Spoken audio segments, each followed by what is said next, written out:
to realise her apprehensions, she endeavoured to fix her attention more closely on her book, in which by degrees she became so much interested that she had read on through several chapters without heed of time or place, when she was terrified by suddenly hearing her name pronounced by a man's voice close at her ear. The book fell from her hand. Lounging on an ottoman close beside her was Sir Mulberry Hawk, evidently the worse, if a man be a ruffian at heart he is never the better, for wine. "What a delightful studiousness!" said this accomplished gentleman. "Was it real now, or only to display the eyelashes?" Kate, looking anxiously towards the door, made no reply. "I've looked at 'em for 5 minutes," said Sir Mulberry. "Upon my soul, they're perfect. Why did I speak and destroy such a pretty little picture?" "Do me the favour to be silent now, sir," replied Kate. "No, don't," said Sir Mulberry, folding his crushed hat to lay his elbow on, and bringing himself still closer to the young lady. "Upon my life, you oughtn't to. Such a devoted slave of yours, Miss Nickleby. It's an infernal thing to treat him so harshly. Upon my soul, it is." "I wish you to understand, sir," said Kate, trembling in spite of herself, and speaking with great indignation, "that your behaviour offends and disgusts me. If you have a spark of gentlemanly feeling remaining, you will leave me." "Now, why?" said Sir Mulberry. "Why will you keep up this appearance of excessive rigour, my sweet creature? Now, be more natural, my dear Miss Nickleby. Be more natural, do." Kate hastily rose, but as she rose, Sir Mulberry caught her dress and forcibly detained her. "Let me go, sir," she cried, her heart swelling with anger. "Do you hear? Instantly, this moment." Sit down, said Sir Mulberry. "I want to talk to you." "Unhand me, sir, this instant," cried Kate. "Not for the world," rejoined Sir Mulberry.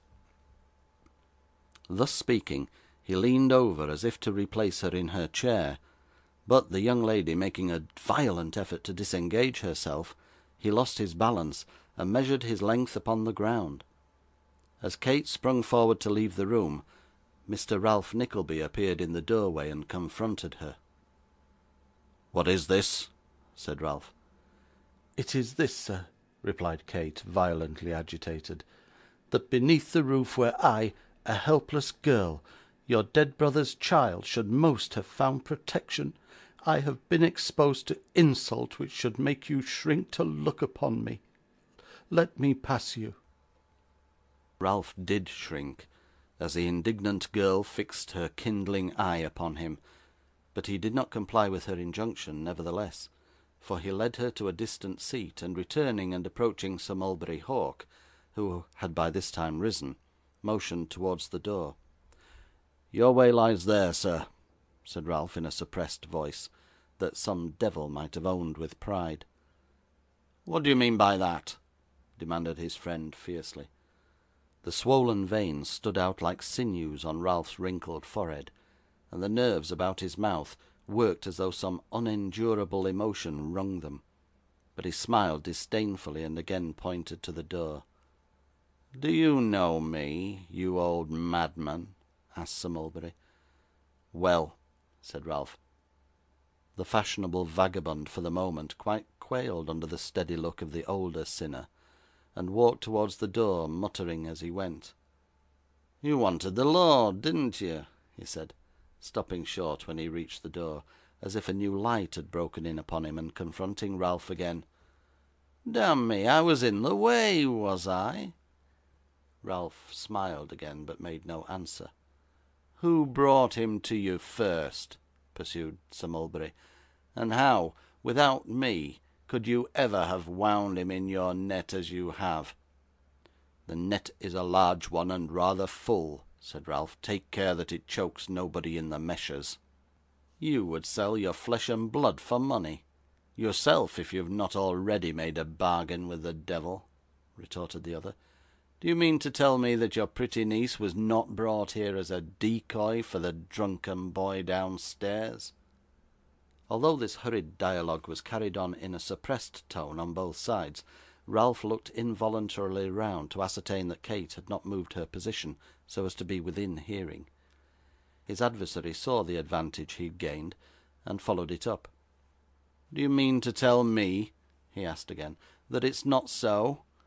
Do you mean to say that if he had found his way up here instead of me, you wouldn't have been a little more blind, and a little more deaf, and a little less flourishing than you have been?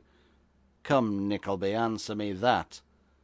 "I tell you this," replied Ralph, "that if I brought her here as a matter of business—" "Ah, that's the word," interposed Sir Mulberry with a laugh.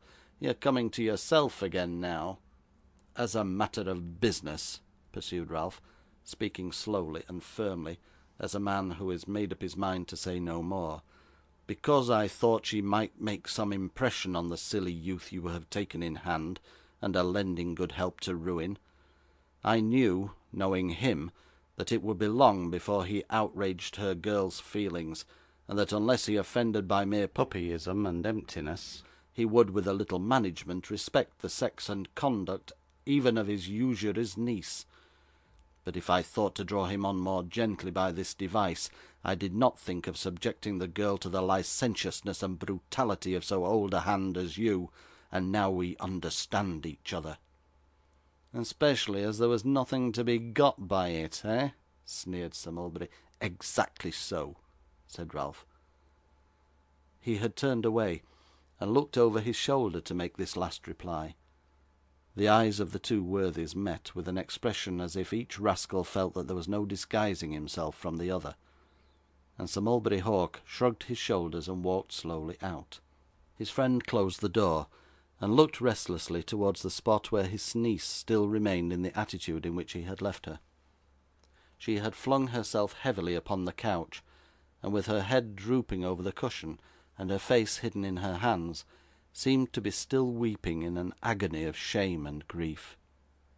Ralph would have walked into any poverty-stricken debtor's house, and pointed him out to a bailiff, though in attendance upon a young child's deathbed, without the smallest concern, because it would have been a matter quite in the ordinary course of business, and the man would have been an offender against his only code of morality.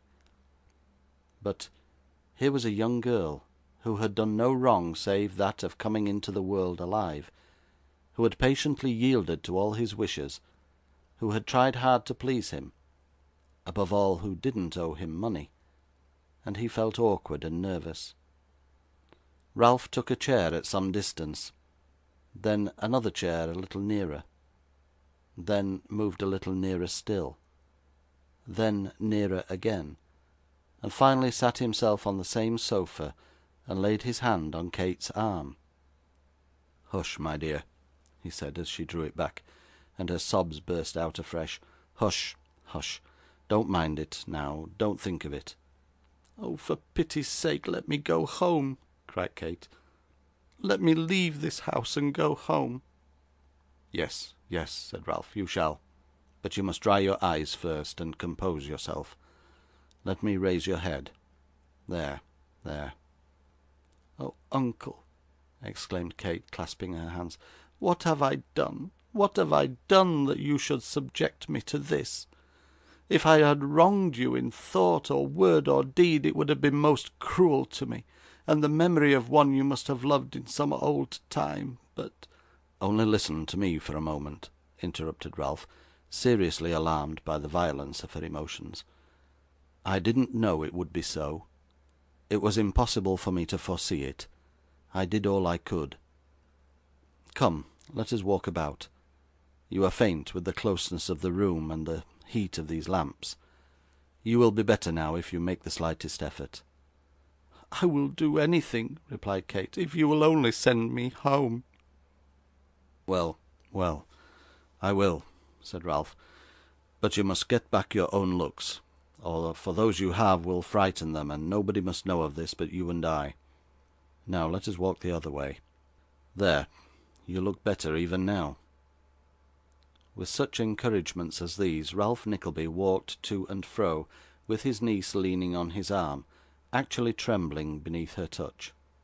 In the same manner, when he judged it prudent to allow her to depart, he supported her downstairs, after